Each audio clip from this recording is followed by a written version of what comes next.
आज मोदी ने महाराष्ट्र में कैंपेन किया, नासिक और कल्याण में पब्लिक मीटिंग्स की और इसके बाद मोदी ने मुंबई में रोड शो किया। नासिक की मीटिंग में मोदी ने कहा, 4 चरणों की वोटिंग के बाद विरोधी दलों को हवा का रुख समझ आ गया है। विरोधी दलों के नेता जान गए हैं कि सत्ता में आना तो दूर, किसी विरोधी दल को इतनी सीटें भी नहीं मिलेंगी कि विरोधी दल के नेता की मान्यता भी मिल जाए। इसीलिए अब इंडिया अलायंस के नेता सुझाव देने लगे हैं कि छोटी पार्टियों को कांग्रेस में मर्ज हो जाना चाहिए। एनडीए गठबंधन को कितनी बड़ी जीत मिलने जा रही है, इसका पता यहां इंडी गठबंधन के एक बड़े नेता की बातों से भी पता चलता है। वो जानते हैं कि इंडी गठबंधन का जो मुख्य दल है कांग्रेस, वो कांग्रेस इतनी बुरी तरह हार रही है कि उनके लिए मान्य विपक्ष बनना भी मुश्किल है। इसलिए यहां के जो नेता हैं, उन्होंने सभी छोटे छोटे दल जो है, इन दलों को ये सुझाव दिया है कि चुनाव समाप्त होने के बाद इन सभी छोटी पार्टियों ने कांग्रेस में मर्जर कर देना चाहिए, यानी अपने अपने शटर बंद कर देने चाहिए, क्योंकि उनको लगता है कि अगर ये सभी दुकानें उस दुकान में मिल जाएगी तो शायद इतना नंबर हो जाए ताकि वो मान्य विपक्ष बन जाए।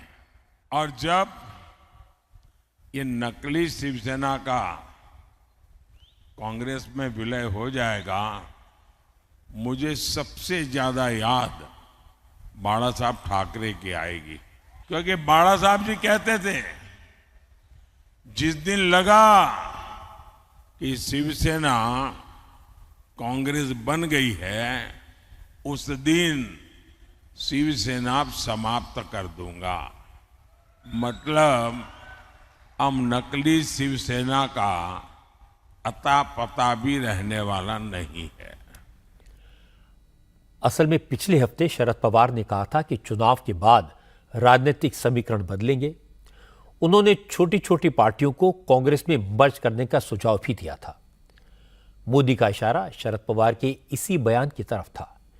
इसीलिए मोदी ने कहा, अगर उद्धव ठाकरे की शिवसेना कांग्रेस में मर्ज हो गई तो उन्हें बाला साहब ठाकरे की बहुत याद आएगी। लेकिन जैसे ही मोदी ने 4 जून के नतीजों की बात की तो जवाब लखनऊ से आया। लखनऊ में आज कांग्रेस अध्यक्ष मल्लिकार्जुन खड़गे और समाजवादी पार्टी के अध्यक्ष अखिलेश यादव की ज्वाइंट प्रेस कॉन्फ्रेंस हुई।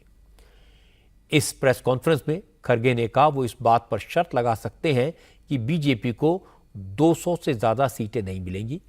खड़गे ने कहा, 4 जून को बीजेपी की विदाई तय है। मोदी जी 400 पार पहले से बोलते आ रहे हैं। गनीमत है, हम खुशकिस्मत हैं, वो 600 पार बोले नहीं, क्योंकि हमारी जो पार्लियामेंट की संख्या है 543 है, 543। तो इसीलिए मैं उनको धन्यवाद देता हूँ, कम से कम वो 600 पार नहीं बोले। मैं शर्त लगाता हूँ, अगर वो 400 पार 200 पार नहीं कर सकते। अभी तक 4 चरण के चुनाव पूरा हो चुके हैं। इंडिया गठबंधन मजबूत स्थिति में है। हिंदुस्तान की जनता ने मोदी जी की विदाई तय कर दी है। पूरे देश का माहौल देखकर मैं विश्वास के साथ कह सकता हूं, 4 जून को इंडिया गठबंधन नई सरकार बनाने जा रही है। अपोजिशन पार्टी के लीडर्स को जहां पर वो बीजेपी के मजबूत लोग हैं वहां पर हमारे लोगों को नॉमिनेशन डालने से भी रोक रहे हैं। डरा डरा के आप इलेक्शन करते हो, लेकिन फिर भी हम लड़ रहे हैं मजबूती के साथ। और ये 4 इलेक्शन के नतीजे देखने के बाद हमें ऐसा है, रिपोर्ट्स आए हैं कि गठबंधन आगे है और बीजेपी पीछे है। खरगे को जवाब दिया उत्तर प्रदेश के मुख्यमंत्री योगी आदित्यनाथ ने। योगी ने कहा, देश में पहले मोदी की लहर थी जो अब सुनामी में बदल चुकी है। 4 जून को नरेंद्र मोदी ही तीसरी बार प्रधानमंत्री बनने जा रहे हैं और कांग्रेस 4 जून को तो छोड़िए, भविष्य में भी कभी सत्ता में आने वाली नहीं है।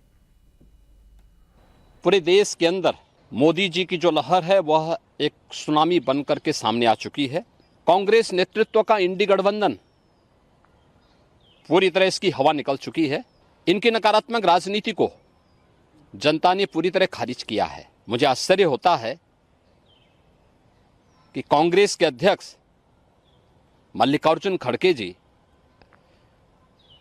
उनको सच बोलने की आदत डालनी चाहिए। यूपी में तो कांग्रेस का वैसे भी सफाया है।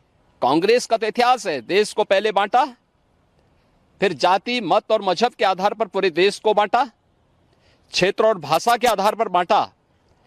आज फिर उसी प्रकार की विभाजन की राजनीति ये लोग करके देश की पुण्य क्षति करना चाहते हैं। भारत का जागरूक मतदाता 2014 में कांग्रेस से पिंड छुड़ा चुका है। अब कांग्रेस कभी पुनः देश के अंदर सत्ता में नहीं आ सकती है। औरंगजेब की आत्मा घुस चुकी है इंडी गठबंधन के अंदर। इस इंडी गठबंधन को, जो भारत की बर्बादी की कहानी लिखने की बात करता है और उस प्रकार के दस्तावेज अपने घोषणा पत्र के माध्यम से प्रस्तुत करता है, इनको एक सिरे से खारिज करना चाहिए।